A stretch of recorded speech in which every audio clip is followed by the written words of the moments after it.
I feel like he is at a place where a lot of people were when CS2 came out in terms of just managing some details of like how fast people move and the spray that it oftentimes I look at it and with his like shaky thing going on, it just doesn't fill me with a lot of confidence, to be honest. I feel like his opping is top tier, and that's like where he honestly overperformed from what I expected. And that is what is keeping him in. Like, obviously his stats are really good, and the team played like shit, so that there's a lot to break down there. But I feel like there's even a lot more for him just on an individual basis, on like a aim fragging Y basis that he can improve on. And considering it's literally his first few games, I think it's showing really good signs. Honestly, that's how I feel.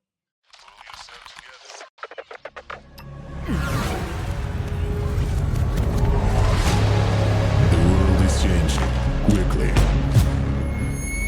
Clear. Shut up.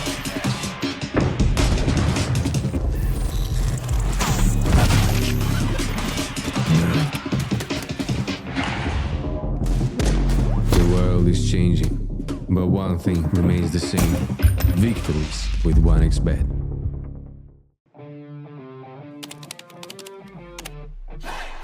Sell in-game items at the best prices in just a couple of clicks.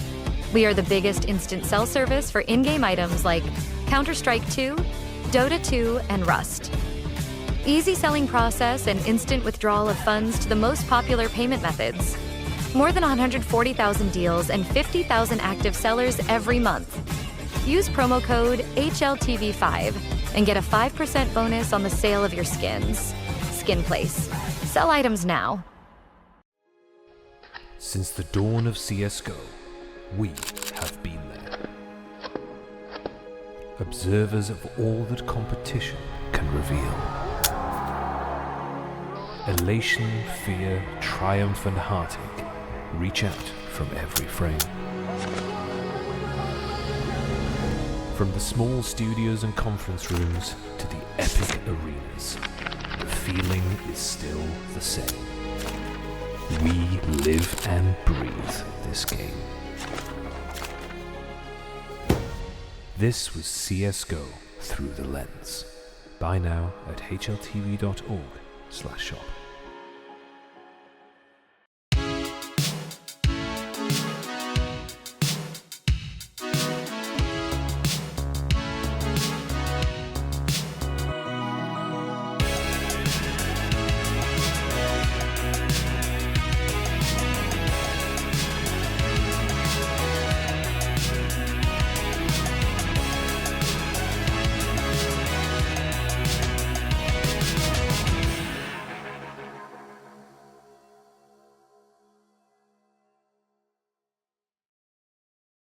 Ladies and gentlemen, boys and girls, Counter-Strike fans across the globe, welcome to another episode of HLTV Confirmed, brought to you in conjunction by our wonderful sponsors, s1mple's. If you want to sell some skins, head over to s1mple's. And of course, 1xBet, remember to gamble responsibly. Welcome back to another episode where gentlemen talk about things. And those things traditionally are about Counter-Strike. But tonight, I feel that there is a air of change, or the wind of change is in the air. I don't know, something like that could work as the title. But s1mple's back in the server, Blast World Finals are about to start, and major proceedings are just around the corner, and so is Christmas. It's becoming a very exciting time of year, right? It's getting cold, it's getting a bit dreary, people aren't loving outside as much, but the Counter-Strike is about to be at fever pitch. Prof, do you agree? Do you feel like we're starting to ramp into something now? People are starting to get a bit sweaty. Yeah, I feel like maybe not this week.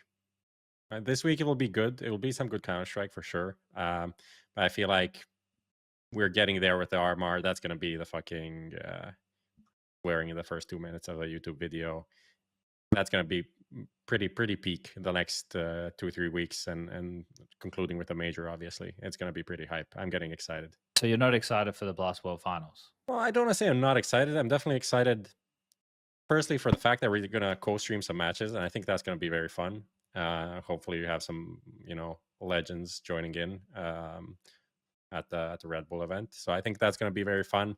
I think the games will be interesting just because like I mean, all of the teams are good to some degree. Astralis is not that good right now, but they're also interesting to see if they can bounce back. So I'm pretty excited for it, but from more like casual couch watching, not really like clutching onto the, I don't know, edge of the seat watching.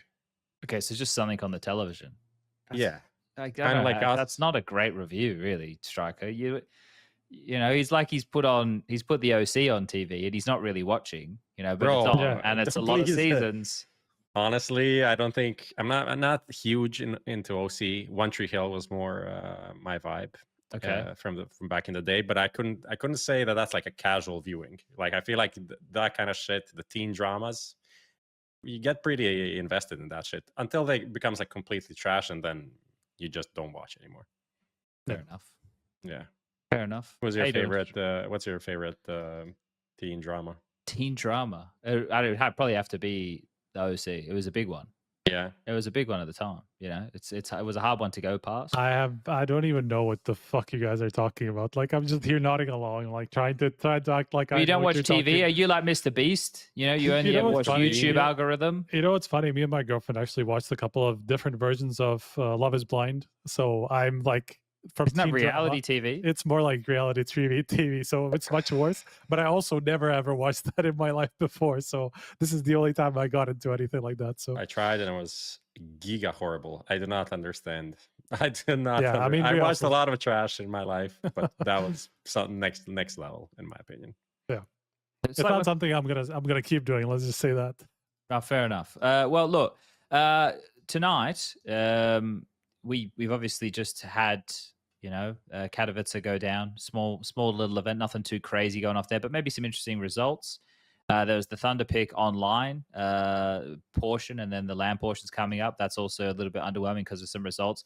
But the main thing tonight, I guess, is the Blast World Finals. So that's going to be the main point of conversation. And then otherwise, we'll just touch on some recent news. And if anything really pokes our head out that we want to, you know, have a conversation on, I guess we can. So let's start with nobody ever asks you how you are doing.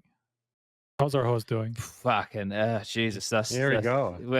I just hear there's like a subtle undertone in your voice where you're like kind of tired or something. So I'm just curious, what's going on in your life?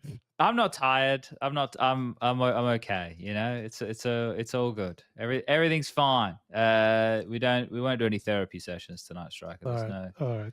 No need. I try. We can talk about Falcons, and we can talk about s1mple. Now, there was a good lead up to this, wasn't there? Everybody was excited to see s1mple back in the server. Maybe not everybody. It feels like there's like some vocal detractors out there, right? People who want him to perform poorly. But you know, that's kind of crazy to me. About Moses, your friend. Well, I don't know if he wants him to publicly said that s1mple sucks and he worships them the worst. I'm pretty sure that's what he said on some other podcast. I'm pretty sure this is verbatim what he said. He doesn't think s1mple is going to bounce back, Striker. He doesn't think s1mple is going to be the man he once was. But yeah, I think there was a lot of people who tuned in to watch him play. His first map wasn't great, right? That was 3D Max, right? That was on a Bro, I was so happy about my like 35% prediction for him to outperform s1mple, and then since then it's just gone completely opposite. And I'm like, I'm glad I didn't say anything. You know, I didn't do the after one map. I just said, guys, I was right. I think like there was conversation going in one of my group chats, and I was like, it's all right, 25 kills from him next map or something. You know, he's playing on 3D Max's turf. It's Anubis, harder for Orpus to have impact unless the fights are coming his way. And then Nuke was the second map, and he had a much better showing. But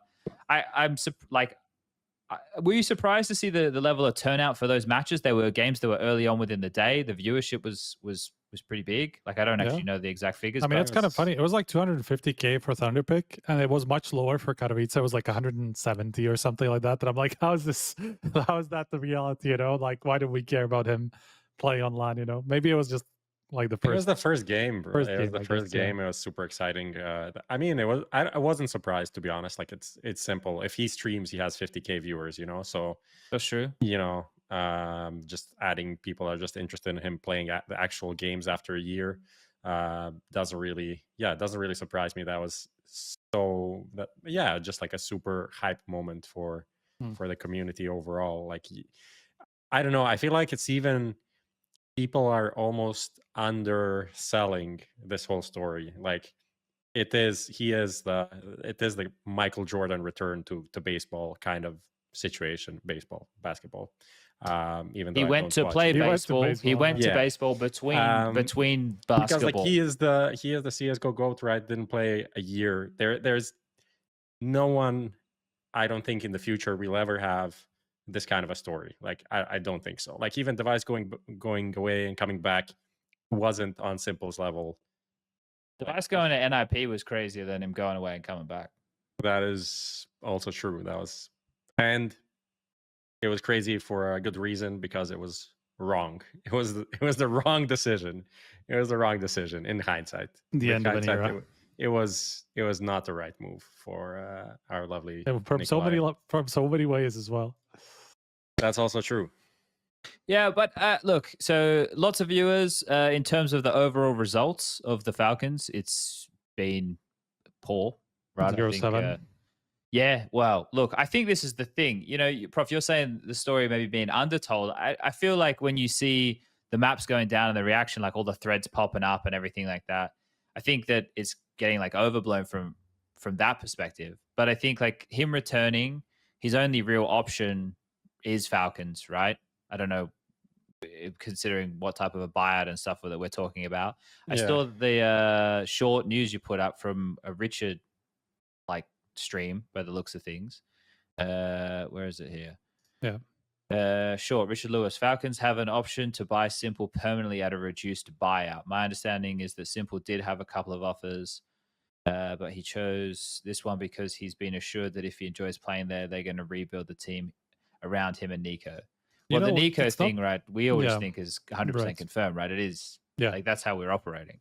Yeah, of course. That part, that was weird to me, but especially the second one about, that he had more offers than one. Like, first of all, I have no idea who that could be. First of all, who could afford him is one. And second of all, who would be, let's say, good enough to actually even think about like getting s1mple on board and him being happy there. It's like, it feels so otherworldly that for a year he has no offers.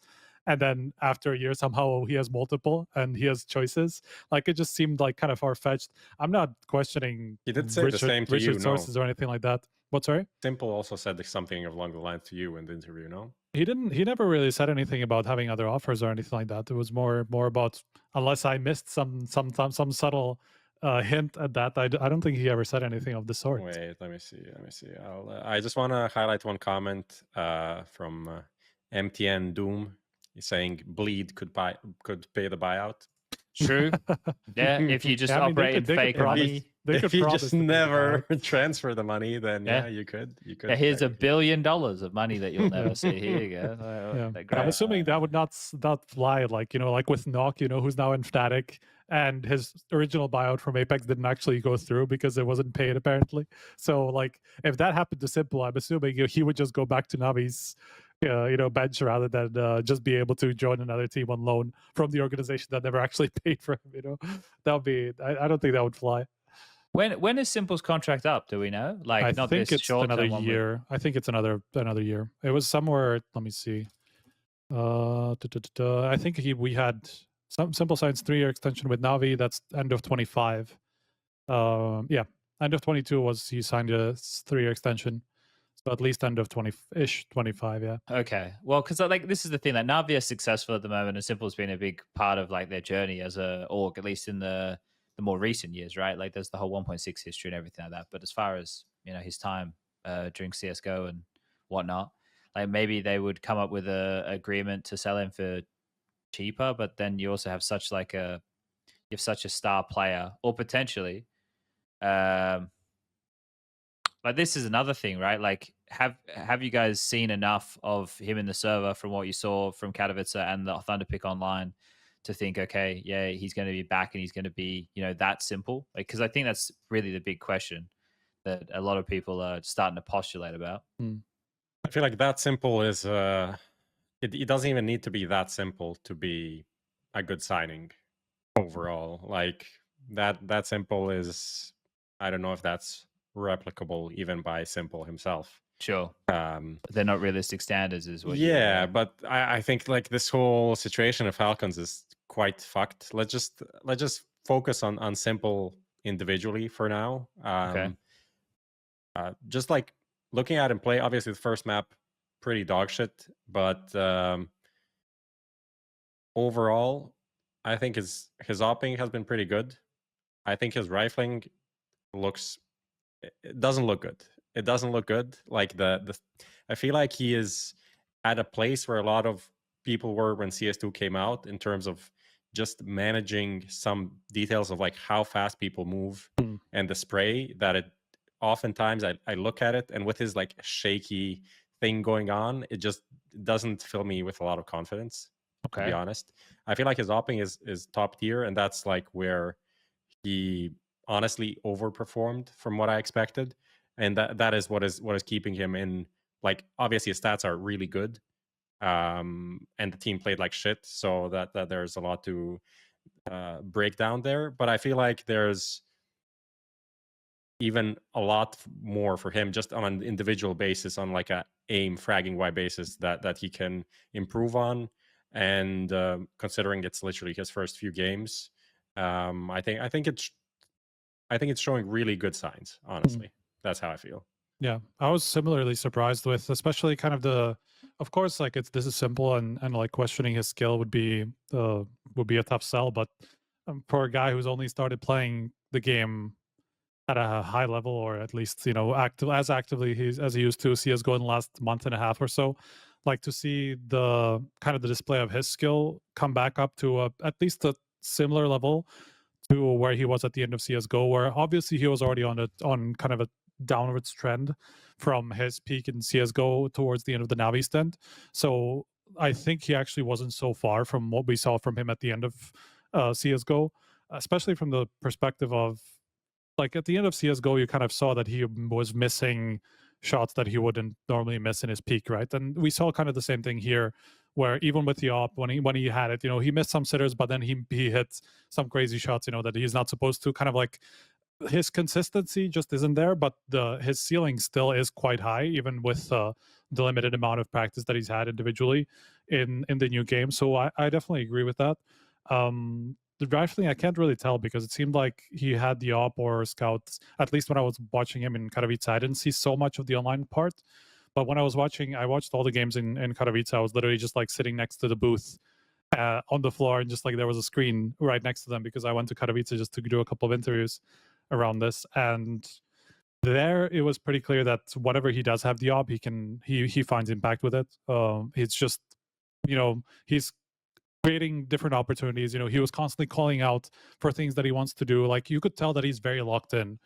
And we were kind of questioning whether he has the motivation, whether he has the kind of competitiveness still in him. I think from me watching him play and talking and calling and stuff like that, it was absolutely undeniable that he wants to compete. He still has that competitive spirit.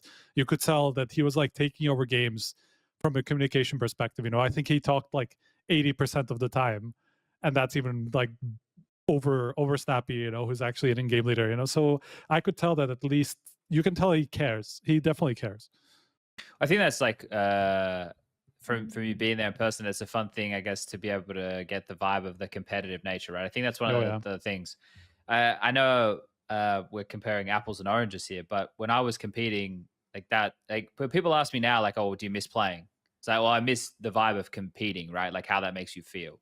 But like in terms of the grind, like putting in the hours to compete and the necessary time with your team and stuff, that's the stuff that I think is the work, right? So if you can get yourself to do that, like you're always going to enjoy the competing side. Like that's why you do it, right? To be in the service. So like the fact that that's still all systems go is great. And I think, we saw a couple of like highlighty flashes as well. Nothing crazy, right? Like nothing mind shattering, but it's definitely a step back in the right direction. And then the next side of it is, well, considering the contributions that he's getting from the players around him, it's good that he's even putting up decent numbers, because Falcons overall pretty rough.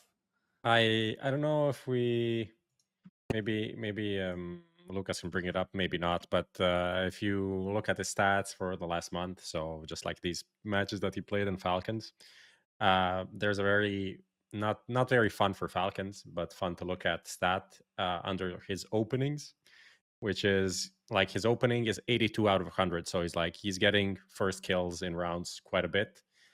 He's doing it he's having quite a bit of success. He's doing it opening attempts 22%, which is pretty nice.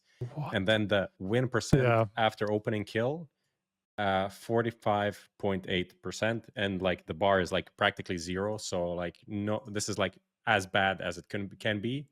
And so if you scroll down to opening and open up the thing, you will open up the opening thing. You see there. That's crazy, because I mean the normal opening win percentage for a team would be somewhere around the 75% rate. Like 5v4 percentages are somewhere around 75%. So for you to get entries, obviously this is fairly limited sample size, but for you to get entries quite consistently and successfully, and then never actually get any round wins off of that. Yeah, I mean, we saw that a lot even on Dust 2, for example, like when they were playing against who did they play first in Kato? Or second, it was Eternal Fire.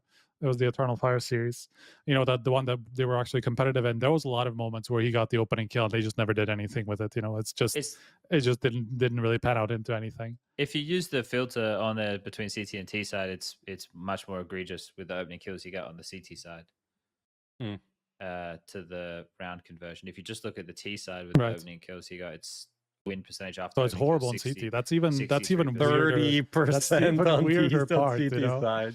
Because usually on T side it can be kind of traded often very quickly and stuff like that. But on CT opening, especially if you get openers, they are usually fairly for free, a lot of the time. So that's curious. That's kind of insane.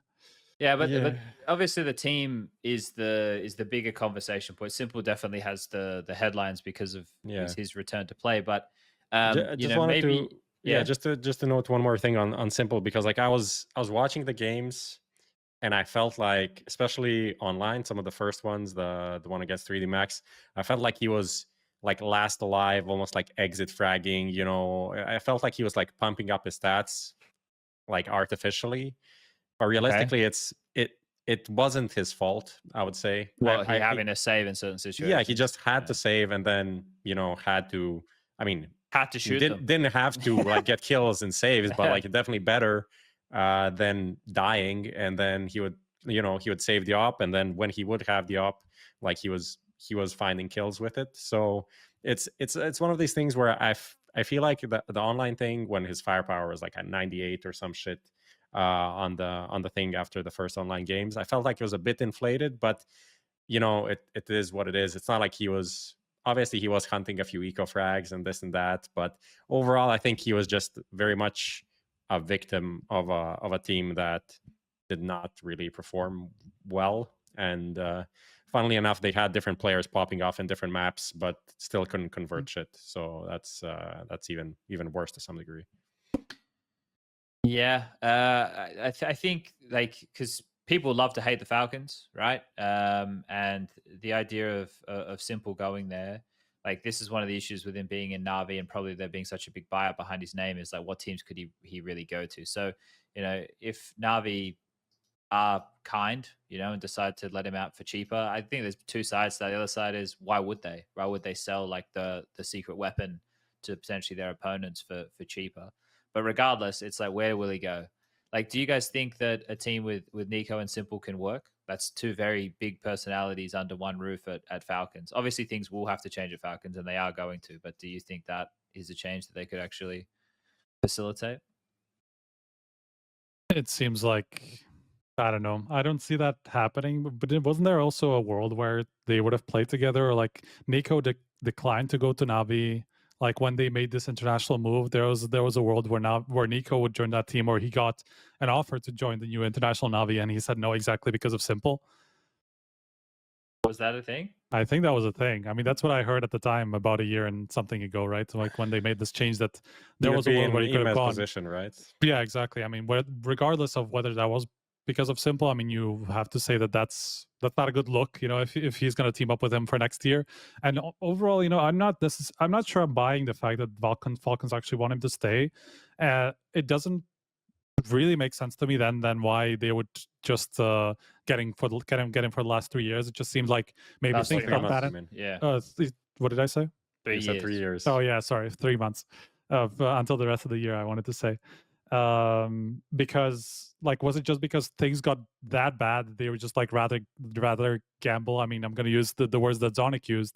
I mean, I had an interview with Zonic right before the Katowice started, and and asked him about why this change, what that led them to this, why even an opening change, you know, because a lot of people were saying s1mple's wasn't really the problem. I mean, it was mostly the rifling firepower, and I think that was even something that Zonic said in the interview itself, you know, that they have firepower problems. I mean, Snappy has been saying it as well, that they just don't have the star that they used to have to rely on, you know, when they had nerds and when the vitality side of things also obviously had, you know, Spinks and all that. So, and it was, the answer was just we just did it because there was kind of a good option available. And it just sounded like, okay, we just had to ride out the rest of the year with something. And it was just not going to work out with s1mple, whatever it is. If it's like a motivational problem, s1mple or whatever, like it just didn't seem like that was actually the change they would have wanted long term. But then, you know, maybe it is a case of, let's see if he can get at least close to the level where, you know, that where he used to be in CS:GO, at least close to the GOAT level, and then potentially consider getting him for a longer term. You know, because obviously, you know, let's say they don't have any better opping options available. You know, I'm sure that they were after m0NESY again alongside NiKo, but let's say that didn't work out, you know, and then where do you go after that? That was not available. Like, you're not going to get him. So what kind of offer can you get that could have the sort of impact that a m0NESY, a ZywOo, or one of these guys could have, you know, like legitimately, like s1mple's kind of the next in line if you can expect him to come back at least to some sort of a close level to where he used to be, right?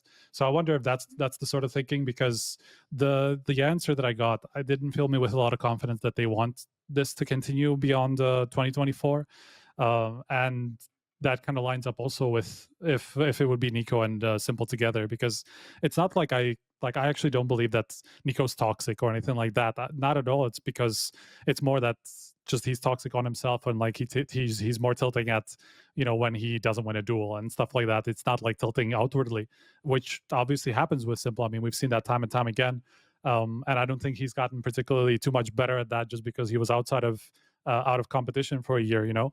But I do think that personality wise, it would be a lot of kind of clashing, and like there needs to be some sort of a glue to be able to balance that, because, you know, NiKo's not going to be the guy who's going to bring the mood up. s1mple's not going to be the guy who brings the mood up. If anything, probably both of them are going to be more on the other side, on the opposite side, right? So I just cannot see how that would work from a personality perspective, unless, you know, somehow they get the best guys alongside that. You know, Magisk is not actually, I mean, listening to them in Katowice, it was kind of funny that Magisk maybe is just kind of like the product of him being the only safe player on the team, but he was constantly the guy who was bringing them up, even when he was getting so screwed on, I think it was Dust 2 or one of those maps where he was just dying all the time. It was like 5-15 or something, and like you could tell that he was getting slightly tilted, but he was still the guy who's trying to bring up the mood, like, let's go boys, blah blah blah, like trying to hype them up a little bit.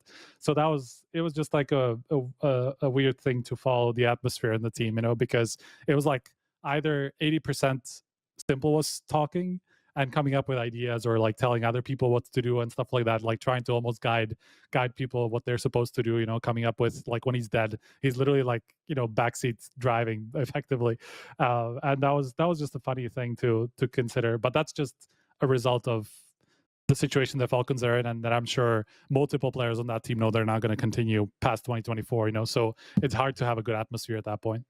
We should have done would will s1mple and NiKo play together under Falcons as the what are the odds or something, Prof? Well, I guess we'll have another few weeks that we can throw this in. But also, I feel like we're doing Falcons every day. It's just always Falcons. We're just talking about Falcons. They're a fun team. I mean, we're never talking about G2. Let's talk about G2. It's also a weird one to consider, because Falcons have the problem of I will just say this, someone just said Yeah, so just Striker's monologue longer than Falcons losing streak. Banger. Sorry about that. I will just say one thing though, that if even heading into 2025, if Falcons do want to change, realistically they have to keep 3. Because they just don't, there are not enough wildcarded invites for them to rely on that to be able to get into the Fuck this circuit. rule, man. It's Like, the same it with is- G2. Fuck this rule, Striker. I mean, it's not about fuck. I think the rules to allow that are there. It's more the tournament organizers don't want there to be an option for some reason. You know, like ESL could have easily, because you can use the wildcard for an invite, for a ranking invite as well. Let's not get there. Let's not. No, go I'm just into saying. I'm just saying it tournaments. is possible. But anyway, the point is that you don't want to lose your core heading into 25, because then you're just going to go out of the circuit. And unless you win Blast Bounty, you know, where you're going to get invited as the wild card, you're just not going to be good enough. You still need 10 matches to even be in the ranking and blah, blah, blah. Like, it's just going to take you forever to work your way back up. And so is it going to be a case of s1mple stays for longer with, like, I'm just going to throw out like Magisk and Snappy, and the other 2 guys are going to get changed. And then a few months down the line, when they get some results, s1mple is going to go out and they're going to get the offer that they want, you know? Let's say that's like one of the options. I feel like that's a way where s1mple stays beyond 2024, but not long term with NiKo. Could be wrong, but it's just my feeling about also from the interview that I did with Sonic. It just did it really did not make me feel at all like they are counting on him to stay. But he could stay for NiKo for a little while. But then the funny thing about this is, like, okay, he's coming in short term, but he's calling all the shots in the game. Yeah. He is literally most invested in this team's success. Everyone else there just feels like they're just surfing the wave. They're just, you know, playing out the games, but the team is like, and he's like super try hard. This is literally like Chad and his pugs, super try harding, and everyone else is just like, doesn't give a fuck. Brother, this is just a game. It's fine. We have another game tomorrow. We just queue again, you know. And That's trying to win, man. He's like, That's how this Falcons felt, double though, scope baby. on this angle, Madden. Please hold this angle right now. And it's like, what is going on? That was funny. That was like an actual situation. I know you're talking about, you know, like where s1mple died first, the Madden picked up his op, and s1mple literally guided Madden on how to take a peek up from on us two from pit, from like the little ledge above pit to the site, you know. And he was like, s1mple was just telling him, like, you go here and you aim here, you know, things like that, like literally just backseat driving Madden with the op, and he got like 3 kills or 4 they kills. won that round, round, right? Yeah, he won literally that got round. like 4 kills with. I mean, I'm sure Madden would have done the same thing regardless of what s1mple would have talked to him about, you know, because it was just like kind of very simple, but no pun intended. But it was just a funny situation to listen to. Yeah. What do you think? What do you think, Chad? You saw these 4 games, 7 maps. What's your initial thoughts? Not like verdict. I know you're gonna dodge any fucking opinions. It's not that I'm gonna dodge. I've just become like, you know, too jaded at the idea of like having a strong opinion on something too soon. Yeah, Like, I it mean, never does me any well. I'm like, why did I have that strong opinion on that thing? Like, I could DRILLAS. I could just sit and I could just watch and I could see what happens, you know. But what's the point of like? I think, right, like I'm factoring in the ability that he's showing in the server, right? I think the detail and the flair need to come at the right times, the right moment, right? Like that's not something that you can just easily produce. But in terms of the type of team that he's a part of at the moment, it's probably just a glorified pug, right? Like, and there's big limitations on the roster that we are all aware of. So I'm not expecting him to be performing at his best when the team isn't. Like, and especially he was out of the server. He didn't go to Sydney last year, right? He didn't get on the plane. So it's over a year. Yeah. And then he did like one little stand-in match online for which Falcons. I don't even count as anything, to be honest. And then now he's played a portion of a tournament online and then went and did a LAN tournament after. And the team is just like, he's walked into the room, but the house is already burnt down. Like, you know, what's he even doing there? There's no living in that house. Well, actually, no, there is. It's a nice house. They just need to get rid of the squatters. They've got to go. But that's happening, you know. It'll happen, I imagine, after the break. So, yeah. It's a tricky situation. Just like going back to the NiKo plus s1mple thing. Bro, that would be a content machine right there. That would be fire for broadcasts. That's all I'm gonna say. But also imagine if it's like NiKo calling, you know, because that's something that maybe people haven't taken into consideration. Like, what if NiKo's going there to call? That would solve some problems for sure. That would solve a lot of problems, I think. I just trying to think as well. How do you build out around that team, right? Like, so let's say it's simple Magisk, Yep. NiKo instead of Snappy. Yeah. Either Dupree or Madden. So you have a core of 3 people from the previous, which would be Probably simple. Madden. And probably Madden goes, or Well, I don't know. Position-wise, it would probably fit in fun fits if Dupree stayed more. You think? I think Like, they both kind of the NiKo- same things. They both, yeah. I was gonna. I guess the question is it depends on who you find. I feel like CT side, I guess Dupree would rather be in like second rotation roles, like B But it's also rotation like, and who stuff. wants to stay for 3 months just to get kicked eventually anyway? You know, that's kind of the deal. At The thing is, like, They're it not getting a doesn't choice. necessarily have to be kicked. Like, if let's say you get Madden and then you get another decent rifler, some like semi. You'd want someone younger. Yeah, some potential. But that team could work as it is. That team could work as long as like the Dupree / Madden player is actually, you know, willing to do all the shit roles on the team and also be the glue of the team. I feel like it can work. Yeah. It's probably more Dupree, no? I guess it From the depends. glue- Like from the Madden glue is younger, perspective. but Dupree has more experience, so Yeah. I guess both have some benefits. And like, as much as obviously all of Falcons sucked and all of them played poorly this year, I think both of them had some like decent stints in this team. So I don't think either of them are like trash, can't find a team at all. Like, it's more about putting them in position where they will actually have some impact. And let's be reasonable with expectations. They're not NiKo or Donk or Malbs or whatever, you know. They shouldn't be in those positions. That's it. Yeah, no, fair enough. I think it's something which is going to be a hard other end for Falcons once, like, the players, that is. It always seems tough once you're like, I don't know, if you get benched on that team, it doesn't feel like you're getting out. You got to hope you get full released so you can actually go and find somewhere else to play.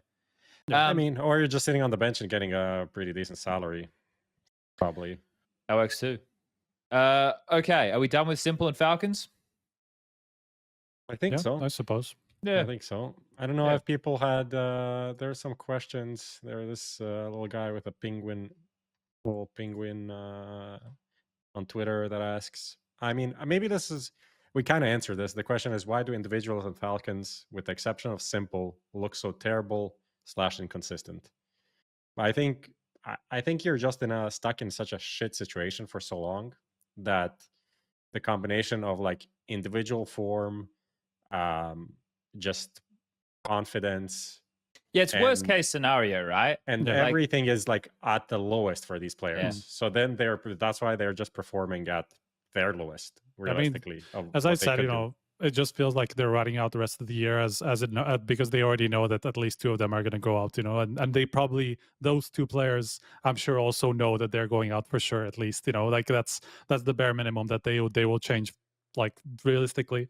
So from that, it's, of course, you're not going to give 100%. Of course, you're not going to be 100% motivated to do well, even if this is like an advertisement for you for other teams and all that stuff. Like, you're just not going to be as motivated if you know that you're not going to continue with this team. That, you know, this team is not even going to look anywhere near the same, even if you are going to continue with this team. You know, all that. Like, it's just not a good atmosphere for you to perform well in. So it's not really a surprise. Guy said like maybe a personality issue with Simple, you know, like I don't think that has anything to do with anything, to be honest. I mean, they were already struggling leading up to this change anyway.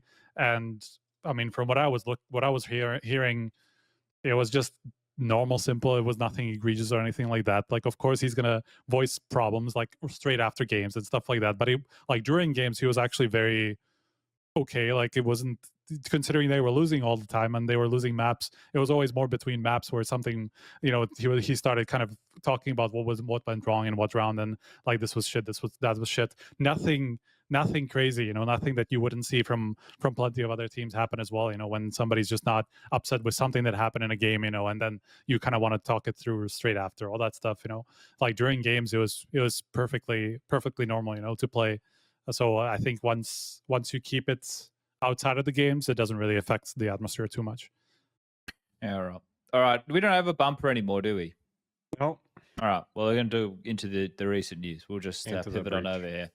So Valve have been doing some updates recently. Nothing crazy, right? They always just like peppering out a few, but you know, some of them have some larger implications. One they did last night was to do with the jump bug, which was still persisting. This is to do with like inconsistent jump heights, I believe. And now I guess the apex of your jump is higher. So there's some issues with jump throwing smokes and lineups. You tried it out before the game. I just quickly jumped in Ancient and just did a couple of those jump throws that I would normally do, and they all missed. So it could be user error. But the one thing I normally pride myself on is being able to throw an instant small window smoke on Ancient. So I mean, I saw some people tweeting about it as well. I don't know how that's going to affect just how... There might be a rollback version that Blast could use before this tournament. Should be, yeah. But I guess we'd have to know from Blast or ask one of the players what they're going to do. But that could be something that, you know, Valve don't adjust. They just keep where the apex of the height is at now, and that's just kind of the way it goes.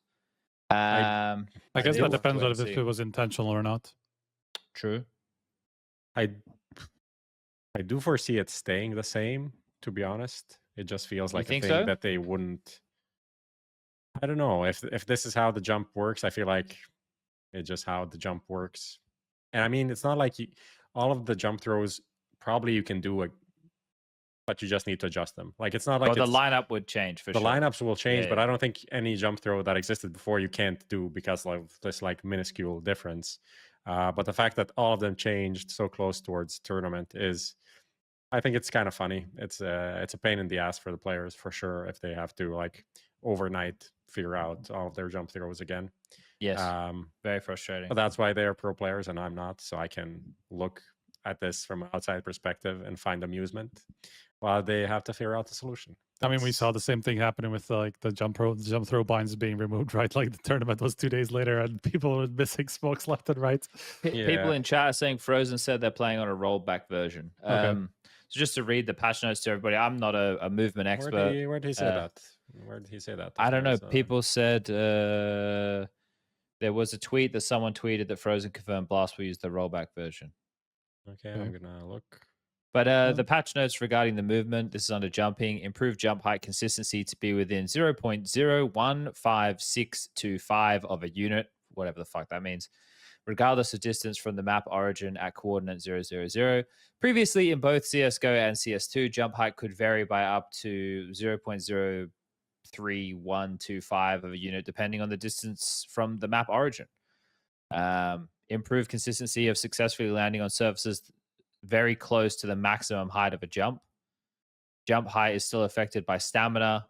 When using C_show+2 stamina at takeoff is reported and output is okay. This I have no fucking idea what that means. It's going too in the weeds. It's going too in the weeds. But yeah, I'd have to get a fucking jump expert on the phone, I think. Yeah, but we'll see. I guess I would say long term, probably good. Hopefully it's fixed. Hopefully they're just chipping away. Like we're in this state, guys, where they're just like they've got this big, beautiful marble structure, and you can see it's taking shape. You can see the voluptuous curves and the design that they're going for. But now it's just every day, just chipping away and not chipping too hard and just chipping enough every day, right? That's what Valve are doing right now. They're just chipping away. You know, if they rushed it, it wouldn't look as beautiful. So just let them chip. And then sometimes you think something's done, but then you go back and you're like, maybe I need to do some more work on this left leg over here. And then chip at it a bit more. Exactly. All right, let's rifle through some other bits and bobs. Golden, who recently got released from Eyeballers, he was in-game leading over there. I don't know. There's a lot going on in that Swedish scene. Yeah. Now he's coaching Saw. So Saw, who just recently lost Berry, as well as Aras Dos, who had a very successful debut with the new boy from Rhino, or who was from the core of FTW with the old mob, who just won in Katowice over Bait in the final. What an odd event. That was crazy, yeah. What an odd event, everybody. Saw over Bait in the final with Payne and Monty picking up slots 3rd and 4th. No real surprise there from Payne. But the fact that Eternal Fire and Falcons didn't make it to the top 4, that's a bit... The Eternal Fire won quite a lot, actually. What's going on there? What the bloody hell's happened there, gentlemen? Eternal Fire definitely not... They definitely have consistency problems, I would say. They definitely have consistency problems, and they... Like, some of the wins, very impressive, and then the losses are like, what the hell, guys? And that's kind of sad. But do you think it's burnout, though? They've been playing a lot. Do you think they need some time off? I think... I don't necessarily think it's burnout. I think they would probably be better if they had like more time to prepare. I think they just are a team that kind of needs their time to... But do you... Okay, let me rephrase the question. Because, you know, burnout is like, we're fucking mentally drained, we can't play. But I don't think it's that. I think it's just like the preparation level that they have needs to be higher for them to achieve these wins that they get. What about from this perspective then? Like, is it an event in hindsight? Maybe not in hindsight. No, in hindsight of like how the scene's shaping up and how good they are, or how good they're considered at the moment. You know, is that an event that they probably wish they could have taken back, that they didn't need to go to? Yeah, I mean, probably, to be honest, but I have no idea when they accepted the invite for this and stuff like that. I mean, it's a while ago, yeah. Yeah, so maybe they thought that they would need it, and like winning this event would get you a spot at EPL, right? Yeah. So then you would want to like ensure that, make sure that you have. Hopefully, their world rankings get them there. They're like 6th in the world by Valve's world rankings, right? It would require like if they have a decent major, they're going to be there for sure. There's no way they don't make EPL. 24 teams so. Now, yeah. Yeah, so, but I mean, 10 of them, it's only like 14 that actually come through invites, so it's not like it's 100% guaranteed, because 10 of them come from ECL, right? So it's actually not that many invite slots considering. Anyway, I mean, it should be possible realistically. I mean, they should make it. Sorry, go. For no particular reason, I just I shared the links to Muterus and Golden, because Golden now joined SAW, and don't they just kind of have the same energy? Don't they have the same energy when you look at them? They're kind of like, they kind of have the same mustache going on. They have this like little bulldog energy. I'm just clicking between the two of them. I'm doing the same, and I don't see what you're talking about. Not really. Like they're close in age. There you go. That's it. There you go. Golden is younger than Muterus. There you go. There you go. That's also interesting. That's what we discovered. No, but that's a change, right? They've just gone from a Danish coach, now they have a Swedish coach. Obviously, they like the international influence. That's something they want to stick to, which is kind of interesting. They also did mention. They mentioned, let's see, chat. One in chat if they are similar, 2 in chat if they're not similar. Well, like the eyebrows and kind of like they've both got the arms crossed pose. So you know, there might be something there. I'm not saying there's nothing there. Anyway, they both have the store logo behind them. Golden is working with SAW during this event, like not at the event, but like remotely. And Roman did mention it in the interview with you, Striker, but he didn't say who it was. I saw you were surprised when the news came out. You're like, oh, did not see this coming, and I don't think nobody saw that coming. Oh, Lamau. But Golden he made a tweet like saying that he was interested in moving in the direction of coaching, and now he's landed this gig. How the new boy do? I tuned into some games every now and again, and it didn't look like he was having the best of times. But he was doing all right. I mean, he was not Aros Dusser, right? He was just like running around killing people. You're talking about Agil, right?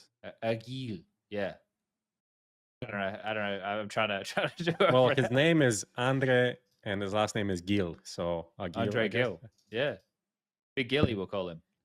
The You ghillie think suit. he was, because I remember there was a couple seasons ago. I think this is the one we were doing maybe when it was in the Seleni here in Malta, and FTW were here, and he was part of that roster with like Arisdos, Story, those blokes.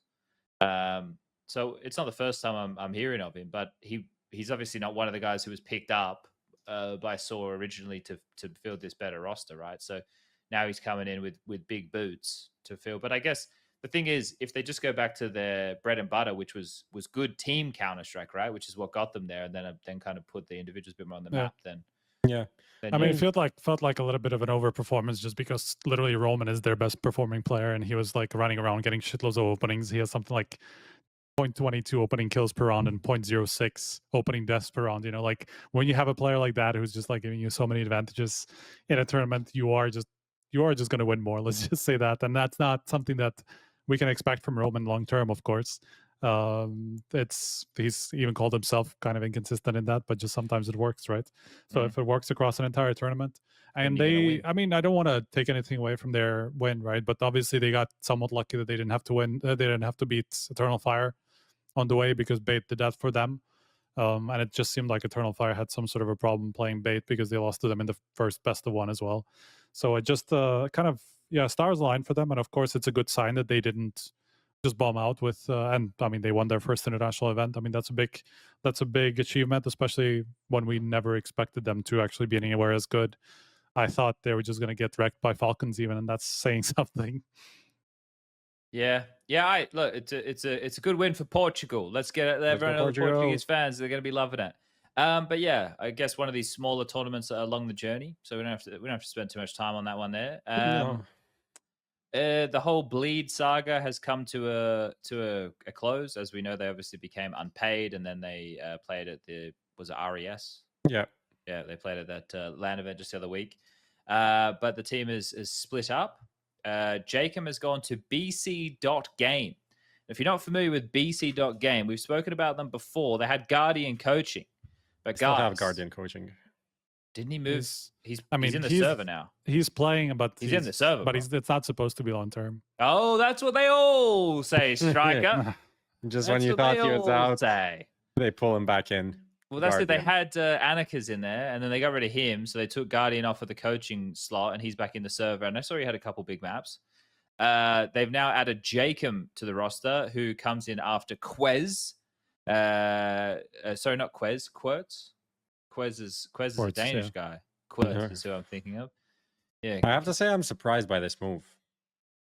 I don't know. From jkaem? From jkaem, to be honest. Like I don't know. Where's he gonna go, bro? Honestly, this fucking Bleed situation left everyone scarred. Was listening a bit to the podcast with Kassad speaking about this. Absolute insane scenes. All I can say. But yeah, I guess his stock did fall, but it's not like he was a decent player. It's just like I feel like this team is like literally 199 in the world. It's like, I expected something. Yeah, but maybe they're offering a paycheck and he needs the money, Yeah, like, I mean that is completely reasonable. That is probably what happened, right? That is just let's just get someone that will pay me after not being paid for X amount of months or being paid through crypto or bird delivery. PayPal's always a good one. Yeah, that's also certainly an option. So, yeah, that's it. It also happened so fast that I would presume that's the motivation. So let's just get somewhere where I can play. And don't take this for serious financial advice, by the way, whoever's listening. But I think he's probably not alone out there. I'm sure a lot of players are probably going to try and just jump onto anything they can. I saw MBK became, what was it, like a restricted free agent, or am I making up whatever terminology the fuck that or means, something? whatever the fuck that means in CS, man. Like it's such a vague terminology that we never use in CS because there's nothing. I mean, free agent suggests you are no longer contracted, but if you're restricted, that suggests that you are in some way still contracted. Yeah. So I don't know exactly what that means. I mean, in games where in like Riot games, it just kind of means that you cannot move to a different team until some certain points in the future, whatever. There's like some gap that you need to undergo or whatever. But anyway, I mean, effectively, I think it just means he's free to go. Okay, well, that's nice for Nathan. Like another one of these situations that was like, where on earth you're going to end up. But I guess it's one of the best times to be in that position as the year's coming to the close and teams have been making roster changes and whatnot. But yeah, it's tough out there, man. I think like obviously we have a scene that is able to, you know, keep afloat a certain amount of teams, but once you get below a certain level, unless it's national based, it's a fucking gamble. It's a flip of the coin. It's a roll of the dice. You know, you don't know really what you're going to get out there. Just like flicking through some of the other, like, there was a thread which I fucking wish that I had highlighted. There's sometimes some good stuff in the dirt sheets that I want to talk about, but sometimes I pasted in. I forgot. I just remember I was reading it just the other day. There's I have a one from the streets. Okay. It's this interview.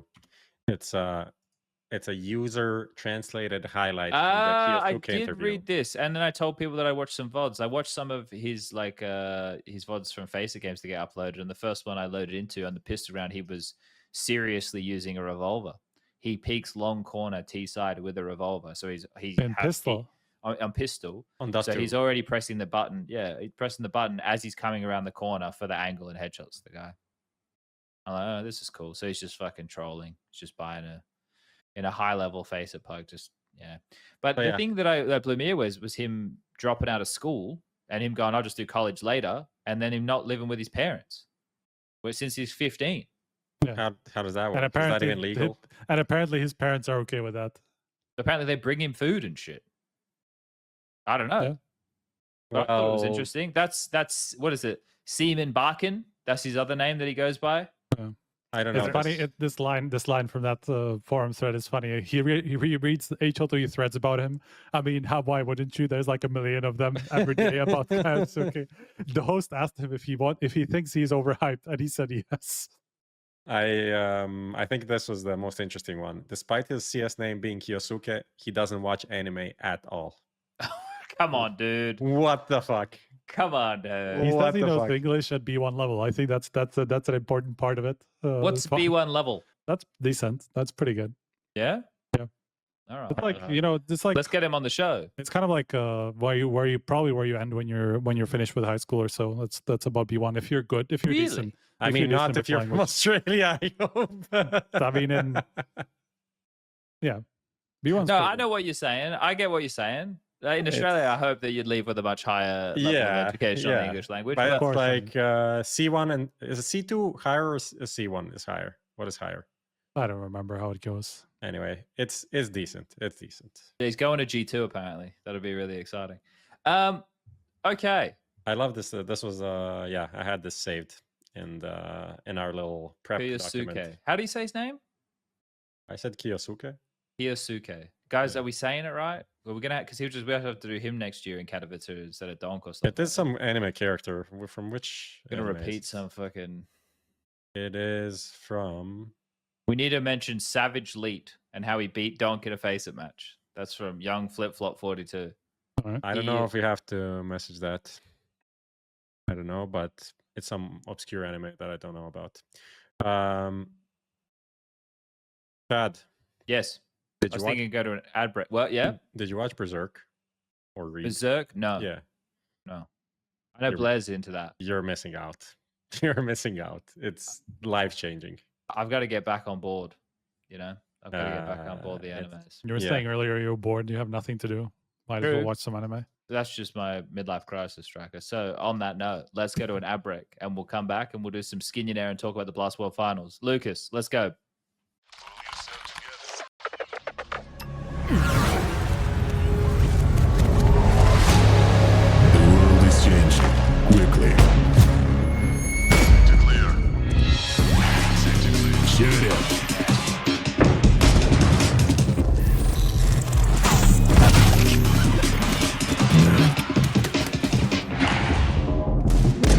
The world is changing, but one thing remains the same. Victories with 1xBet. SkinPle's launching an event with a total prize pool of $10,000 in honor of our first anniversary. Just sell skins, claim daily bonuses, complete missions, visit the shop, and participate in the main giveaway with popular skins and a powerful PC. Follow our social media to not miss. Since the dawn of CSGO, we have been there. observers of all that competition can reveal. Elation, fear, triumph, and heartache reach out from every frame. From the small studios and conference rooms to the epic arenas, the feeling is still the same. We live and breathe this game. This was CSGO Through the Lens. Buy now at hltv.org/shop.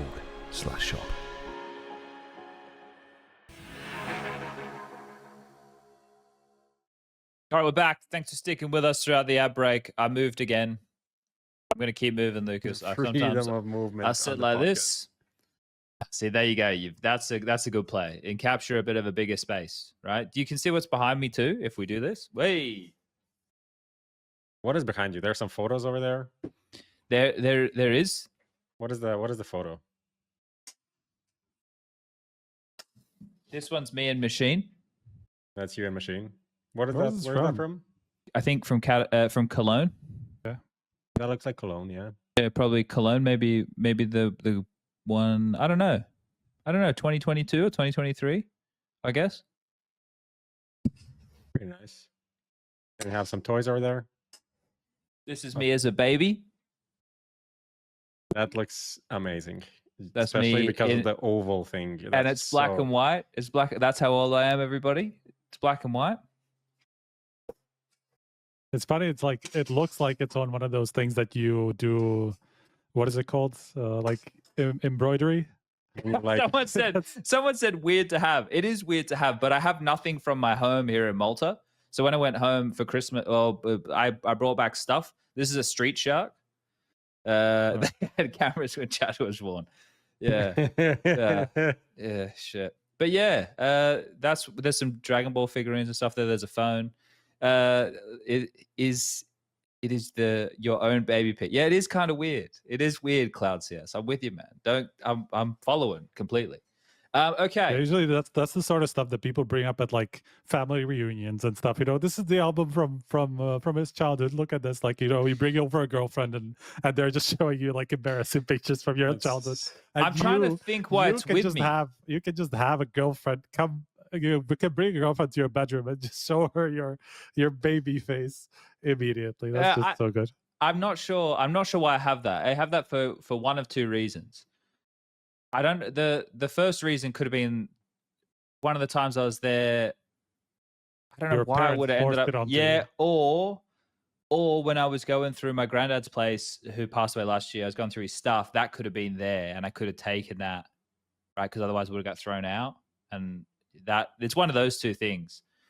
Let's go with the second one because it's like sad, and then people will be like, "Oh yeah, okay, like it's okay that he has it," and they'll stop making it out that it's so weird in chat. But let's get back to the show. Let's go into Skinionaire because that's fun and games, and we give things away. All right. Let's get stuck in. So, am I answering the questions? I think it was meant for Milan this time. Okay, nice. All right. Well, everybody, if you're with us for the first time, where the fuck have you been? We're about to do Who Wants to Be a Skinionaire, brought to you by S1mple's, one of the sponsors of the show. Again, if you want to go sell some skins, head over to S1mple's, see what you can get done over there. But this is a quiz we do every week. It's multiple choice. This week, Striker will be in the hot seat. Every question he gets right, the slider will move up to a different value of a skin if we get all 5 right. One lucky winner in chat will get a $50 skin to their name. And to enter the draw to potentially be that lucky user, type S1mple's in chat right now. You'll have for the duration of the quiz to get S1mple's in the chat. All right, question number 1. Which player earned his first MVP at Blast World Finals? Hunter, Monesi, or Shiro? It's not Shiro because he didn't win. He didn't win World Final. It's Monesi. Monesi got the World Final MVP, and then it was like in that run, right? Like that started with World Final, then they won Katowice, and that was like the streak that they had. Should be Monesi. Okay, locking in B, Monesi. With conviction, their strikers answered one, and the correct answer is... Because Hunter had Katowice, right? Hunter had Katowice. Yes, that's true. And I don't know that they didn't have like any doubles because it was like they split them between the three of them. With NiKo getting Cologne, was it? Yeah, I think so. I think that was the split between those three tournaments that they won in that stretch of 1 year-ish. Yeah. Okay. Let's get into question number 2. Which of the following teams has missed out on a Blast World Finals? Which of the following teams has missed out on a Blast World Finals? G2, FaZe, NAVI, none of the above. Technically, none of the So left. this, Technically, none of the left none of the left. because they're on the left Yeah, side. got it. Of the I'm just trying to think if it changed from like, if first of all, if this includes global fight, like when it was called global final or whatever, because that was slightly, I don't remember if that was the same thing. But looking at it, like all these three have been on top the entire time, and they're Blast partners. Like they would have gotten in, I feel like, every year. Like I just don't remember that they would not on the left. They got changed. What do you Because think? I can't Shaka? 10 remember. seconds. I think it's none of them. All right. I think it's none of the left. I like your logic. They are all good teams within the partner system there. We're locking in none of the left, and the correct answer is none of the left. Well Let's done. go. Yeah, very nice. Very nice. It's like, you know, I wrote about the issues with the Blast leaderboard, you know, so I know something about it. Well, we've been having lots of conversations. I want to get Graham back on, guys. Anyway, We had him last week, but I know. Let's get him back. Let's get him back. Question number 3. For which team will this Blast World Final be their first? For which team will this Blast World Final be their first? A, Spirit. A, Astralis. B, Spirit. C, Astralis and Spirit. again, I don't know if this includes global finals or not. It includes everything from 2021. 21. Yeah. Trying to remember when Astralis were there. Spirit it's definitely the first for Spirit. Because they haven't been competitive enough to get in there, and now they're actually a partner, so it was a bit easier for them as well. I'm just trying to remember if Astralis like consistently missed them for 3 years or something. It feels like they couldn't have, possibly. I would say it's just Spirits, but I'm not. It could be. Well, the last one was the let's just go- catch-all answer. So can they have 2 catch-all answers back-to-back? That's the No, question. I think it's Spirit. I think Astralis must have played at least at one of them in the past 3 years. All right, we're locking in B, Spirit. The correct answer is B, Spirit. Okay. All right, 3 from 3. He's using up his time. He's talking through the logic. He's a seasoned vet at Skinionaire, Prof. This is what we like to see. Question number 4. Rev your engines, ladies and gentlemen. 50 smackaroos on the line for your enjoyment. How many teams will play under the EU flag at the Blast World Finals 2024? Is it 4? Is it 5? Or is it 6? I'll go the other way because I think that's going to be maybe easier. Astralis, Spirit, Liquid, Vitality are 4 that are not going to have European flag because Vitality are French now. What is Spirit? What is Spirit is Russian, Astralis is Danish, Liquid is global, Okay. so that's 4. And I mean the rest is G2, FaZe, Maus, Navi, right? Yes. He's right 4. through it. 4. He's right through it. Locking in A4, and the correct answer is A4. They tried to get in there. They came in. They had the Vitality trap card. Unfortunately, I realized that it's not going to be. They're not going to be European. Oh, that was. He's right through the trick. The You meat dealt tree with in that one shambles. quickly. Are we Dealt going with to that have one the very first quickly. $50 of the season Oh, being shit. given away? This Really, is we it. haven't had 50 yet. I don't How think many so. seasons? How many episodes have we had? Like 4. This is like 4th, I think. 3 or 4, Okay. yeah. We have? Big pressure then. Lucas says we have. All right, The well, fuck it, fake Anyway, fake narratives. I yeah. love it. that's right. It's just like everything else in life. All right, question number 5. The 5th and final for the first time of the new season for $50, maybe on the line.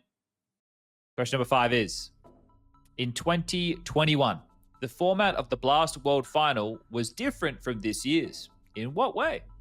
It had a best-of-5 final, DE, double elimination Double bracket, I guess, elimination, I guess. 4-team playoff. Cannot be best of 5 because now it does. So it does. At least I think it does have this year because they changed it, right? So it has best of 5 file now. So it doesn't make sense. So it's between 14 playoff. Oh, it's double elimination. And you know why? Because Navi made the whole run from lower bracket. They lost the first round and they won 4 series in a row or something. That was like one of the in that stretch of wins that they had with the dominant lineup. Like that was the last one I think of the heading into 2022 before FaZe started dominating. So I think it's double elimination. Yeah.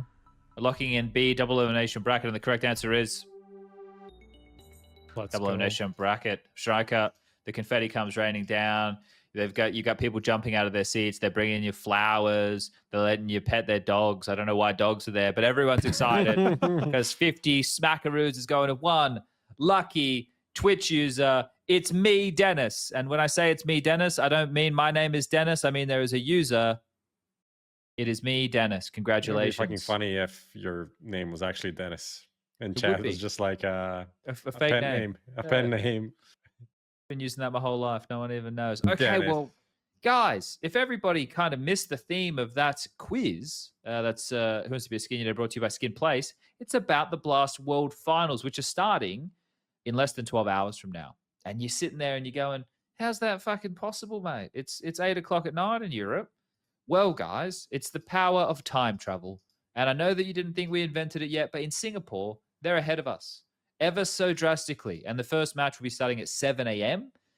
For us here in Europe. Which one is that? NAVI versus Astralis. Okay. Then we'll move on to Mouse versus FaZe, followed up by a delectable dish of G2 Liquid. And we'll finish off your evening with a Vitality taking on Spirit with Jax, the Jackie boy, in the Vitality jersey, the stand-in that everybody loves. So that's the matches going down tomorrow. Be Counter-Strike all day, and then you can do whatever you want with your evening. So, you know, Crazy. That's kind of a nice little change. But that's the Blast World Finals. Now, look, there's been a lot of interviews that you guys have been churning out from Singapore. I was listening to the Blade one. It is indeed 32 minutes long. 32 minutes, 32 But it doesn't seconds. look like it. If you scroll through it, it's not that bad because he speaks quite slow. He just takes his time to articulate his thoughts. So it's Blade actually not always that bad. considering what he says. He's a thoughtful man. But you've got some interviews. You've got one with Jax, obviously mentioned standing in. One with Hunter, Donk, Blade. One's just come out with cadiaN about an hour ago. So plenty of that. Question for you, Chad. Yes. What do you think about these interviews being like on a Spotify channel? I think it would be great. Would you enjoy that more? What do people in chat think? We had this little talk. I think why not? I think that like if I was, going through my phone or whatever and the interviews popped up there and I could listen to them there, what I was doing was I was walking around my house with my headphones on, listening to it from the website. Yeah. But I feel like, is there like the volume changing on this little player? Am I blind? Is there nowhere I can change the volume on the SoundCloud thing? I mean, if you go in, I'm sure, yeah, but maybe not straight in. Okay, so when it's embedded, no, but if I go in, then maybe. Yeah, you can once you go in. Okay, so I never went in. That was the problem. I should have gone in. Yeah, okay. I mean, I also did the same as you. So somebody literally said YouTube Music. Who the fuck uses YouTube Music? I find that people just want to, like, everybody likes to consume their media in their own way. And obviously there's mainstream, but like I've learned that people even use fucking like Apple Podcasts, fucking weird counts out there, mate. But sorry guys, a lot of you use Apple. It was only a joke. It's one of those fun tropes that people argue about in technology, Android versus Apple. But yeah, no, I think you guys should put them on Spotify. Do it. Make it happen. Turns out a lot of people use it. Interesting. Yeah, could be an option for sure. We just need to figure out if we can embed it on the website as well. We got this SoundCloud thing with going. Spotify. Yeah, okay, that's a good point. But it would be, I think it could be pretty nice just to like, because then you queue one and then you just get the next one. Yeah, it just keeps going, So maybe like during the major and people are catching up from weird time zones, it could be nice. We'll see if it's possible. Sorry for interrupting. No, you're right. So I guess, do we want to talk general storylines or we're doing that at the end? So we're going to talk interview highlights. So I've only really listened to the Blade one. I read. What did you think about that one? I think that's the most interesting one of them all, to be honest, by far. What did you like? Well, I'm trying to be like Blade. I'm trying to think before I speak. Right. What did you like? What did you think about the backhanded thing towards IGLing? The backhanded thing to IGLing. I got 16 minutes in. Is it past the 16 minutes? It's quite towards the end. It's kind of funny, because it's like kind of mission for Blade to make Alexei look not as important as it is, but I think it's kind of it's set up in a bad way, but it actually doesn't make Alexei look any like bad particularly. It's more just the sentence that he says at the beginning. I have to find it because he got asked about NPL and him becoming an in-game leader, and of course he has experience with him from the NAVI stint. And he was saying that he doesn't really expect it, but he was also asked about like how NPL said that he expects like in-game leaders to be more of playmakers, you know, and not necessarily not so supportive as they have been kind of historically. And he was asked about that, and he said at the end of this that IGLs, at least in my system, are not the crucial part in terms of. And then he like gets kind of questioned about what he means by that, and he says in terms of calling. Because I honestly think that nowadays in the tier 1 scene, it's impossible to control the game in the way that you should if you want to win against a strong team. In my vision, in my system, it's not possible to have enough time to discuss something in rounds, so players must have, most of the time, their own ideas of what to do. It's impossible for an IGL to initiate everything, and he kind of goes into how, you know, it's not feasible for a micromanaging IGL to exist in the current meta, you know, that it's just too difficult to manage all your players, you know, in an effective way with how little time you have. So that's kind of what he's talking about. You know, that's, you know, individual players have to have a lot of their own agency, and they can't just ask about permission to do their moves. You know, sometimes they just have to use the timing and all that stuff. You know, which is like, it's a very interesting. But isn't that where it's going though? Like, isn't the game going in the direction of like the theory side being at such a high level that the correct, because there's never just one right decision, right? There's a bunch of correct decisions that you could make in any of these given scenarios, which then you have to execute on highly with your movement and the way you clear and the aim that you use. But it's the decision which is going to put you in the right place or make a decision that then informs the rest of the team. So this is kind of like that big conversation we've been having on and off about like decision trees. And this is like, everybody needs to understand what the decision tree looks like so everybody follows like the same thought process. So it's not just fucking chaotic, right? Which I guess is essentially what Blade is saying here. Because the players who are seeing and making the calls then are going to inform the rest of the team on what they should and shouldn't be doing. And you need to kind of trust that at the highest of levels. But I can see that. I just think like the in-game leader obviously can't be everywhere, right? So if his players are waiting for the game of telephone, right? So something happens on the other side of the map, information reported to in-game leader processing said information while looking at crosshair and trying to orchestrate something on his side of the map, has to make choice. It needs to be like the brain bug from fucking Starship Troopers. You know, everyone's on the same page because of this fucking brain bug. Yeah. So it's just kind of like everyone should be cohesively making those choices. It sounds easy, but it's probably so fucking hard. I will quote the end of this kind of answer, which is kind of how he rounds it all out. Where is it? We had these situations so many times. Oh, okay. I will just read the whole thing because it's going to be easier.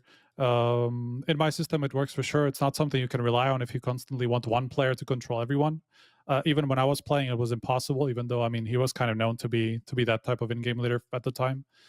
With a very good sniper who can make decisions and calls, a very good playmaker, and IGL and lurkers. For us, Bit sometimes speaks so well, has such a good vision of what to do, and he just does it. We had these situations so many times and didn't take advantage, and we fixed them. Sometimes a player can ask and he will not get a response, and then the timing is off. Or he can ask and it will be denied, and then you see the demo and that it was the correct call. Then for sure it's better to go, and then you check the quality of the play later because you give yourself more chances this way. Yeah, okay. It's like an interesting thing, you know. Obviously, he set it up in a way where it almost felt like another kind of backhanded compliment towards tier 3 IGL or whatever he said. Like that he needed to make a good IGL out of Alexei, you know. But obviously, you know, it's a bit of a soundbite that doesn't quite. He doesn't mean that way, at least. Yeah, I think Blade always just talks like as he sees the fact, right? Like he's you know, I really like it, you know, because he's also talking about, you know, a future with no IGL, which was something that Kassad was suggesting at some point, apparently. And he says it's risky, that he tried it in Gambit, and that he sees potential in it, but he just didn't have the right players for it at the time, you know. So it's like there's a lot of interesting topics in this interview. Really, Maybe You this probably is- need someone who embodies leadership qualities in the server, though, right? Maybe Sure. this is what he'll do when he takes over Falcons with NiKo and s1mple together. So then he'll have a 2-player IGL system with a playmaker, rifler, and opper. Yeah, Maybe. enough to handle for him. But yeah, I was dipping a bit into the cadiaN one as well. I only read the first couple of paragraphs of that. Something he was mentioning in that one was, you know, jumping because the roster change had happened mid-season. They feel like they get thrown into things. I think that there's a difference between being in a honeymoon out of a break when everybody else is just kind of warming back into things. So if your like overall reps of your players is at a high enough level, probably the team element of Counter-Strike and the freshness of what's being brought at the start of season events, like your blast group stages as they were, they're not super high intensity, right? You get a decent amount of chances in a pretty controlled environment. And that's kind of where these upsets can breed. But I guess coming in when a lot of teams are already in the swing of things, you're not catching anybody sleeping. Like teams are already well in the thick of it. Yeah, So, they're much more warmed up than you are, right? There's not really a leg up that you get by like practicing more or whatever. yeah, you can't just take advantage of everybody being at the same ring rust level, right?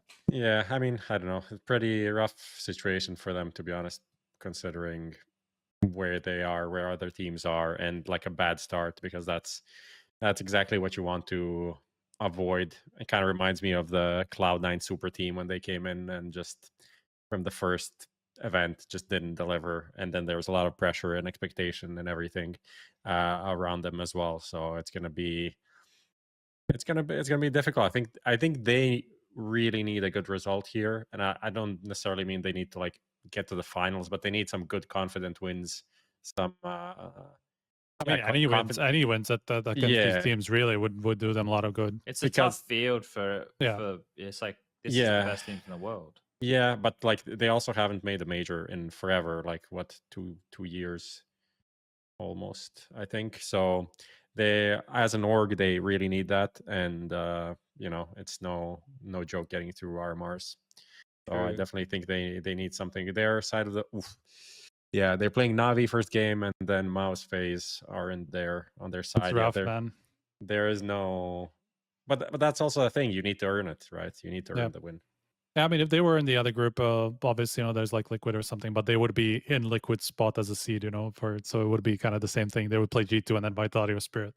So it's kind of, you know, you don't choose their opponents here. It's always going to be tough. Are there any other big takeaways from some of the interviews? I had a funny one. Hunter, I'll just read this and you tell me what you think, Chad. Okay. You tell me what you think about this one. Hunter was asked about the future of his future with the NiKo Falcons rumors. And he said, we actually don't know too much about it. We don't discuss it. We don't talk about it at all. How much do you believe the fact that Hunter did not discuss the fact that NiKo might be leaving at all? Do you think this is true? Maybe. I can't. I don't know. This. Impossible. I can't believe this. I know this is one of the things people say all the time, and I don't know if someone else said it. Oh, s1mple also said it. s1mple said it. Yeah, s1mple said it also about like, yeah, we're only here for 3 months. We didn't talk anything about like staying longer. It's like, I don't believe this at all. This completely does not sound legitimate to me, because like obviously what I think they're saying is like, oh, we didn't have like detailed discussions, we didn't make any plans, but like that they haven't spoken, haven't mentioned it at all would be fucking, there's this like insanely huge elephant in the room and everyone's just like walking around doesn't him, exist. you know, just fucking cleaning around him, you know. This doesn't make sense. It doesn't make sense to me. Yeah. I guess hit me with it again, right? What was the? Let me find the whole quote, because I just had the copy pasted part here. Because is it about like in general? If it's like if they're talking about it like So this like is there's a lot of rumors about the team's future, and it's been reported that NiKo is going to Falcons at the end of the year. What can you say about your own future and the impact this kind of uncertainty has on the team? Does it impact the team at all, or is it just business as usual? We actually don't know too much about it. We don't discuss it. We don't talk about it at all. We're just trying to focus on our game and what's in front of us, and then blah blah continues. I mean, he doesn't necessarily say that they haven't talked about it. It's more like they don't discuss it now. Yeah. I think so I'm pretty laggy right now, so hopefully it's coming through. But I think it's bad either way. Like if NiKo is 100% going and it's known within the team that he's going, then it should be something that is addressed, right? And kind of used as a strength or as fuel, right? And used as a bonding element, like, you know, hey, this roster won't be together at the end of the season. This is like our last attempt to go out there and get this done together. And it'll probably be the last time that Hunter and NiKo play together, unless it's some fucking charity tournament, you know, at some point in the future, at like a local LAN back in their home. Otherwise, there's really no, like, I don't see their paths crossing again.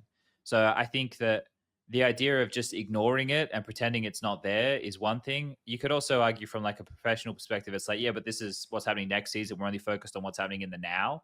But like we're all human beings, and we know if something is going to breed uncertainty, because it would. That you're going to worry about what team you're going to be on at the end of all of this. And how I mean, I'm sure they do. I'm sure they do behind the scenes. It's more like they just don't want to say it outright too, and then have the community talk about it, and then just put more pressure on it and stuff like that. I mean, that's effectively why they're doing it, right? But if everybody knows it, you just might as well kind of treat it in a way where you don't want to bullshit everybody about it.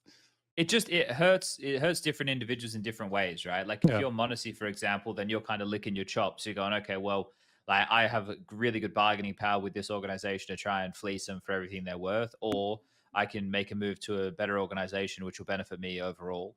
Malbs is in a decent position. I don't think he's in a great position because he was just bought out recently. So that kind of, you know, means he's probably tied to that horse, and depends on what gets built. Yeah, but I mean, realistically, then, like let's say I think for Snacks, for Hunter, and for Taz, you know, the future's probably not too certain, which does make right now suck a lot. And those are some of the parties who you want to have good contributions from, right? So yeah, you want them to be, I agree what you said. As Larry, my webcam disappeared. I'm back. Look at that. I agree what you said. Well. Like hello. Yeah. How did his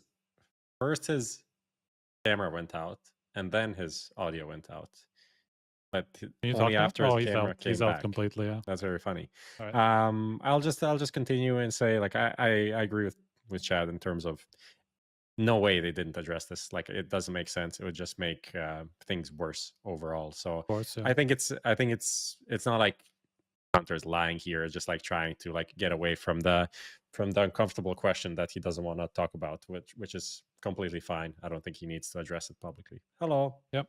Hello. I mean, it's up to everybody how much they want, how they can say. I mean, I'm sure the organization's also telling them never not to say anything about it, right? Not to address it or whatever. Yeah. So that's just what happens.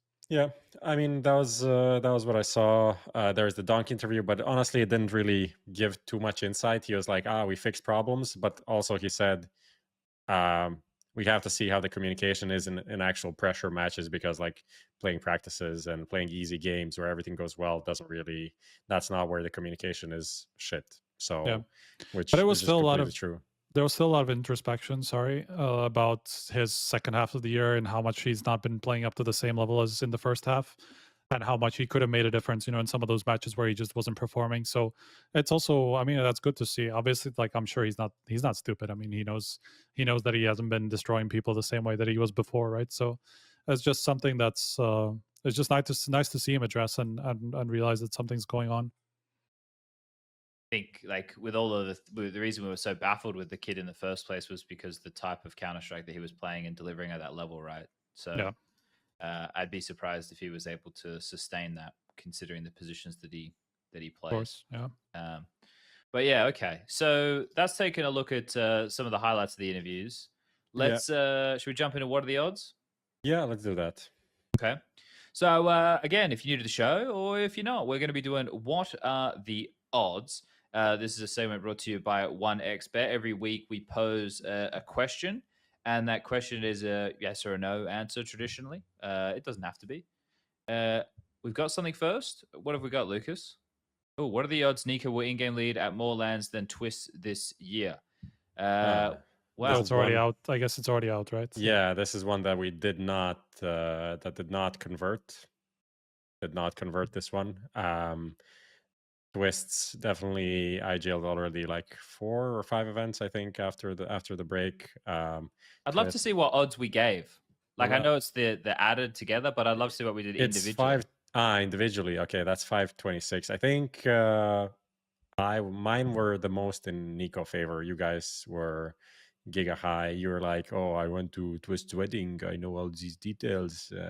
You didn't say that, but that was in the background. That's true. I think. Yeah. So yeah, that one didn't go through. Would have been a huge addition to the bank, but it is what it is. Also, the chat or the viewers voted heavily in NiKo's favor at the time. That was like when the whole discussion was like he was gonna come over. Take over as the G2 IGL, but then the snacks move happened in the end. Back. It's all over then, boys. I guess, you got to trust me every week. How did we end up so heavy, man? Like, I feel like I also went more towards Twists.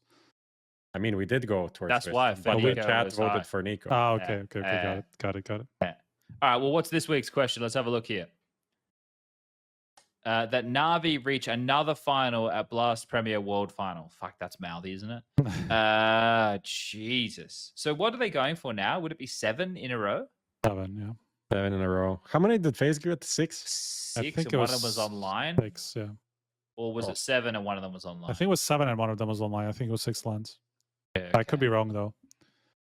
Can I go first Well, on we this could one? work it out. I'm always last, and I have a scientific way. Last time There I you was go. called a massive hater because I said they wouldn't make another final. At the time, I actually would have been right in terms of percent chance, because if you look at the odds now, they have a 30.5% chance to win the tournament, according to an unnamed bookmaker. I just used the random one, where that has odds for overall winner of the tournament.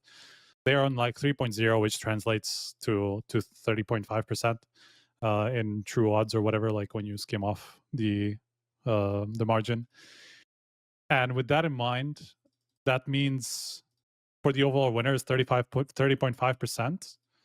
And in any final they play, there will be about a 60% favorite, let's say on average, depending on who they face. I mean, if they face Vitality, it's, well, maybe not Vitality, but let's say if they face... Yeah, exactly. Maybe not Vitality, but let's say MOUZ. If they face MOUZ, it's probably going to be relatively maybe 55%. If they play G2, it's maybe going to be higher because of the whole streak and all that stuff. Obviously, not true anymore, but still. But let's say overall, it's about a 60% chance to win any grand final they reach. And if you count that up, it's 0.305 divided by 0.6, which is 50.83%. So that's my answer. 50 point what? 83. 50.83%. So 51. We can round it up to 50. Can we round No, it up I to want 51? 50 point. Can I get 50.83%? He's gonna break the graphics. So give it 51 then. Give me 51. 51. Mathematically, it's closer to 51. That's not as fun though, is it, Striker? No. Yeah, I think you should put I it out on Twitter. That to be noted in your honor. That is 50.83. But the Thank you. technical capabilities have stopped you here from expressing your true opinion. Thank you. So the first thing you have to think about is how much of Astralis improved, and is it enough to beat NAVI? Now, one of the things with Astralis that they were playing a lot of pre-cadiaN, and I think they've even played it a bit as their pick with cadiaN, was Ancient. That's a map where NAVI have actually been having some issues lately, especially on their T sides, trying to get mid control. Why are people saying no? What no? People saying no in chat. They're saying not a chance. Oh, to Astralis improving. But guys, I'm trying to paint a picture. So like, what if they play Ancient, where I was saying Navi have been really struggling in middle? Guys, you've all watched it. Everyone's coming at mid against Navi, playing anti-flash CT side, knowing that Emma's going to pick off the second set of flashes, and they're just ready for it. And because of the system that Blades build, they need to conserve their utility, so they're not throwing that bounce off the wall a little bit deeper, harass Molly or HEs, guys. So maybe that's enough for Because of Astralis. one play is going to go the other way. So Navi Navi get past Astralis, okay? So we all agree about that. But then they've got to get past FaZe or MOUZ. Now, do we think they could get past FaZe or Mouse? What's the? What do you mean can? Of course they can. They just beat Yeah, Mouse in But a what are final. the? But so the limiting factors, guys. The limiting factors, right? Coming into this event, you've got the RMRs on the horizon. So you heard Blade. You know, you say, you know, maybe if we lose, it'll give us hunger. Maybe if we had too much confidence. You heard him in the interview talking about too much confidence. Mm. So you're saying they're going to throw this event just to get some hunger? Well, definitely not. Blade's gonna cook up some game plan that is gonna make them lose. He's not gonna throw the game, but he's gonna make a game plan that is bad on purpose. Okay, Which then, throw the opponents because out. Navi is so good, they'll execute on this so good that they'll lose. Yes, So because he'll he make can. a losing game plan. Yes, Okay. Look, I think that the best final that you can have at this event includes NAVI. So I'm going to vote with my viewer brain, and I'm going to want to watch the best final possible. So because of that, I'm going to throw an outlandish percentage out into the universe, guys. I think that there's going to be... Are you guys ready for this? Hope everyone's strapped in. Here we go. Strapped in, ready and raring to go. There's a 75% chance Oh they my make another God. final. You see the insanity? You see it leaking out of me? That's what happens. They keep me imprisoned. 75%. well, that's crazy because that's the same percentage I had in my mind. So, Oh my God. 75% right there for Navi to get to the grand final. Look at that. This is how crazy. it is. And This- like you guys have somehow found a way to make me look like a hater anyway. I've gone about it as scientifically and objectively as I Well, possibly could have. you I didn't even think gave about them a this when you went 60%. first. I even gave them a 60% chance to win the final, which was, by the way, the odds that they had against Mao's more or less was like 58% in the final of. But you have no belief. the- That's, whatever that's the the fuck. problem. You're hiding behind your numbers and your math when your heart should be for Navi. Because The Navi no Nation reason- strike up. The Fuck Navi me, Nation. man. No, but it's the event will, whatever constellation of final, I think you have to have Navi in it. Navi versus Spirit's good, right? Navi versus anybody's good. They're the end boss at the moment. If anybody wants to contend, I feel like I don't want them to beat them in group stage or in like a fucking quarter or a semi-final. Beat them in the grand final. Like, let's fucking go. Like, this is the team at the moment. These are these guys. what are the complete odds? We're waiting for the We're redoing the human vote, the Twitch vote. human vote. The human vote. Well, I don't know. Maybe they're bots, man. Chat, is this real? Right, what one in they're saying chat these days? if you're a bot. The chat. What do I do? Like, this is the whole like. I might become an IRL streamer. What do you reckon? I was watching I Show Speed yesterday. Yeah. At the Ballon d'Or thing, since I was trying to find a stream for the actual thing. It's something. It's something. It's I literally, imagine. it's really something. I'm glad. I feel like if you are an IRL streamer, your brain just like completely goes. mine already like- it's gone. You're constantly in this like, here we go. Twitch chat are as bad as us. Yeah. But this is good odds for the people, guys. If you were ever going to go contrary to the group consensus, this would be the time. Go It's with pretty- like it's Pretty good odds. Pretty good Yeah. odds. You Pretty good take odds. those odds, 100%. Okay. Well, that was the What Are the Odds brought to you by 1xBet. And I guess just generally the storylines for this event is where we started to eke into. Just as we glance over, I'll repeat the team names for everybody playing at home one more time. NAVI, Astralis, Mouse, FaZe, G2 Liquid, Vitality, Spirit. The other important detail is where we're at in terms of the culmination of the first calendar year of CS2, going into a major being the final event of the season, which is just around the corner. The Asian RMRs are kicking off in 13 days' time, everybody, right? On the 11th of November, the Asian RMRs will begin. That'll all be happening from Shanghai. From there, it rolls straight into the Americas. From there, into European A, European B, 4 days off, and then the major starts. Like, it's about to get fucking freaky out there. So right now, it's the 29th of October. We've got Blast Finals starting tomorrow. So you have all of that to enjoy up until the 3rd of November. And then you have a week off where you're going to have to then strap yourself in and get ready for the fucking insanity, which is essentially a month and a bit of just nonstop It also starts with Asian RMR, so like you don't have to, you don't have to go all in at the beginning, except if you're down for some DRILLAS, who, by the way, we didn't talk about this. Absolute dog shit decision that they can play with this lineup. Absolutely. And this, I have to say, again, enjoyer of the team, enjoyer of the vibes.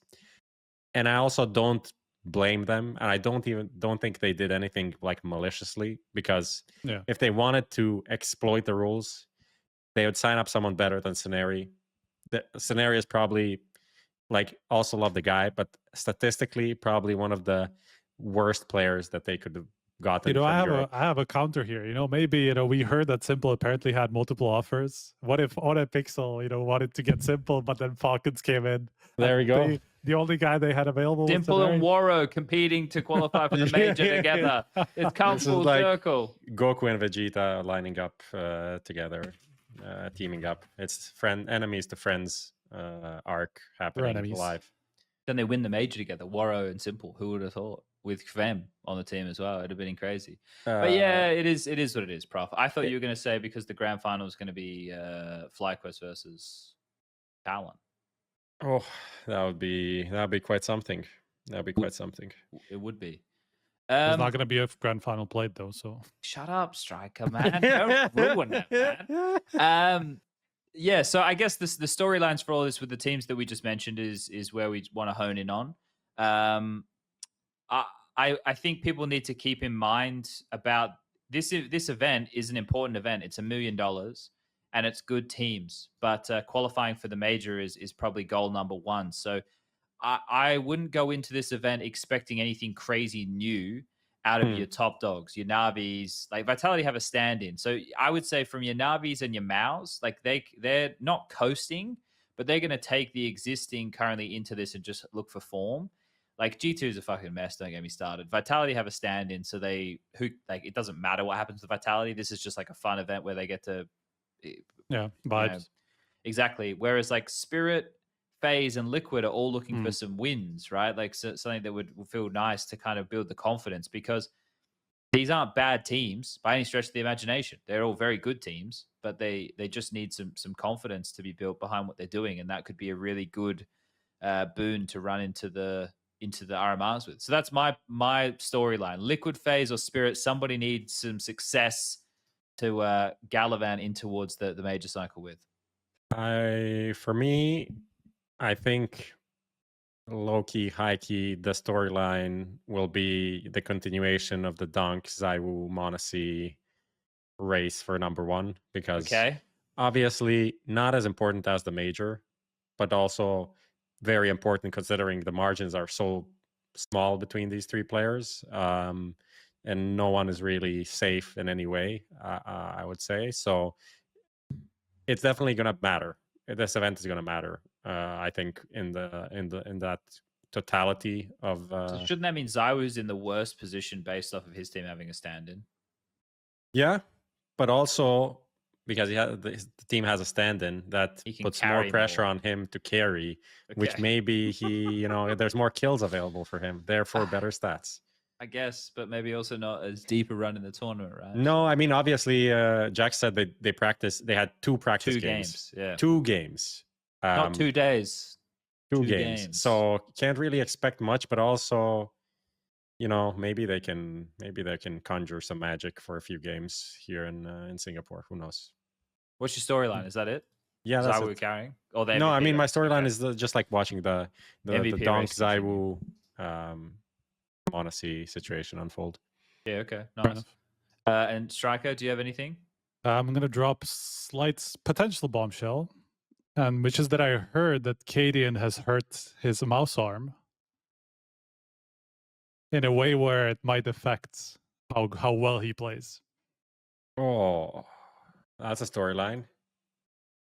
So let's just keep an eye on the stream and see. Did he do like a config? Did he slip in? I don't know what happened. I don't know what happened. The only thing I know that there's been an injury. I don't know how serious exactly, but it seems like it's not just a little bruise or anything. So let's just keep an eye on that. Was it connected to football? I don't know. I don't know. I have no idea about the cause. I just know that there's been something. Well then, Well, that's rough. cadiaN's unfit to play. But he is playing anyway. I don't know. Apparently, they were even practicing with the rug up for some games, but I don't know how much. I don't know if this is 100% the truth. By the way, I mean it's just like something I picked up from sources. Okay, but nothing I can like 100% credibly confirmed or anything like that. But that's what I heard. But I like we've heard that over the past week or so, and weren't sure if that was the case. But yeah, can definitely say it's the case. okay.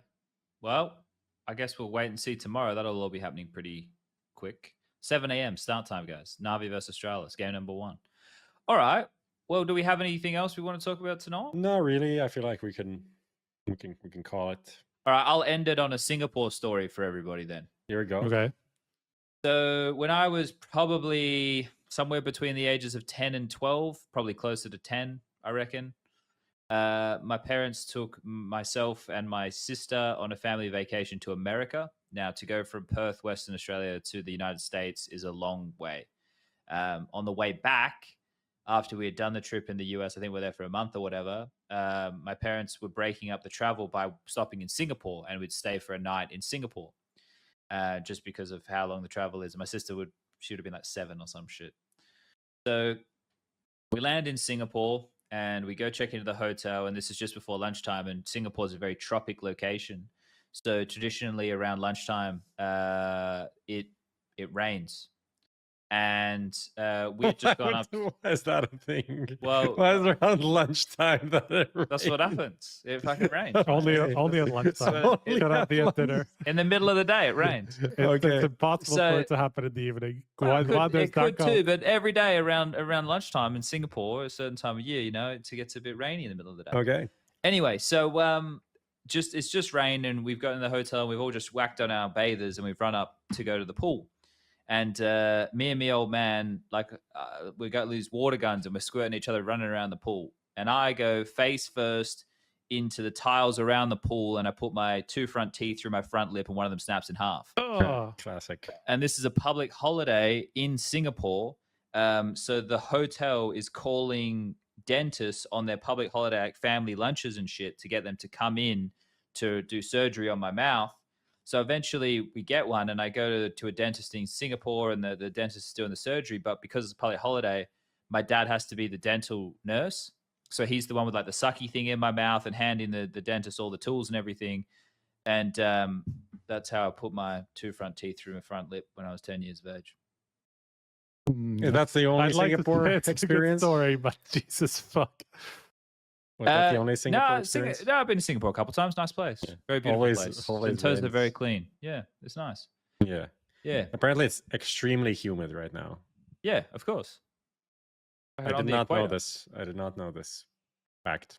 Didn't know it wasn't. Didn't have any preconceived notions about the humidity of Singapore, but now I know it is very humid. If I could, if that was an event I would be asked to work, I'd be very excited to go to especially Sentosa.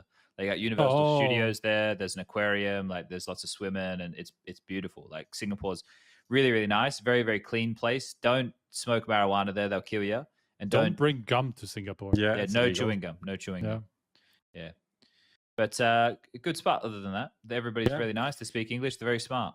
I don't know how the event's gonna look. I don't think it's a massive audience from what I saw, but I think maybe 1,000, 2,000 or whatever, something like that. And I saw that they're kind of selling out the tickets, which is okay. Nice. Really nice. That was interesting, because that was the whole the Shanghai Major originally was supposed to be in Singapore, right? So, I mean, the original maybe not plan originally, but after the COVID. Oh, yeah, right. Yeah. I mean, exactly, not originally, but once COVID hits, it was supposed to be in China, then they moved it to Singapore, and obviously, in the end, it got canceled. But there was supposed to be the second of last year.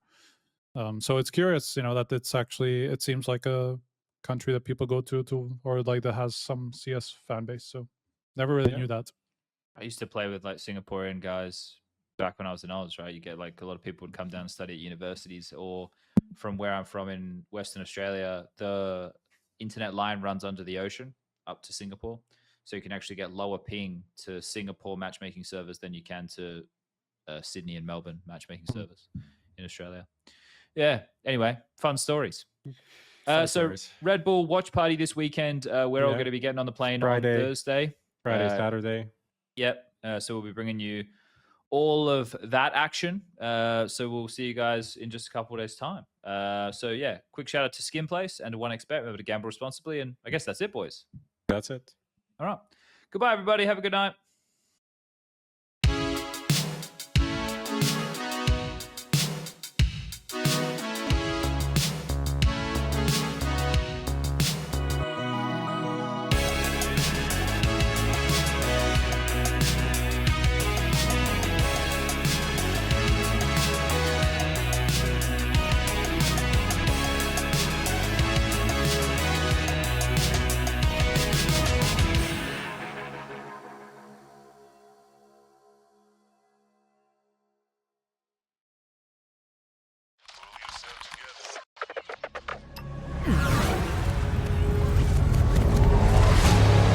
The world is changing quickly. Shut up.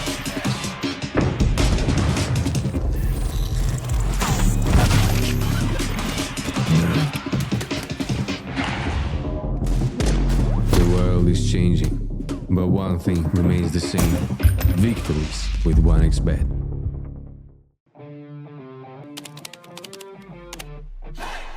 Sell in-game items at the best prices in just a couple of clicks. We are the biggest instant sell service for in-game items like Counter-Strike 2, Dota 2, and Rust. Easy selling process and instant withdrawal of funds to the most popular payment methods. More than 140,000 deals and 50,000 active sellers every month. Use promo code HLTV5 and get a 5% bonus on the sale of your skins. SkinPle's. Sell items now. Since the dawn of CSGO, we have been there. Observers of all that competition can reveal. Elation, fear, triumph, and heartache reach out from every frame. From the small studios and conference rooms to the epic arenas, the feeling is still the same. We live and breathe this game. This was CSGO Through the Lens. Buy now at HLTV.org/shop.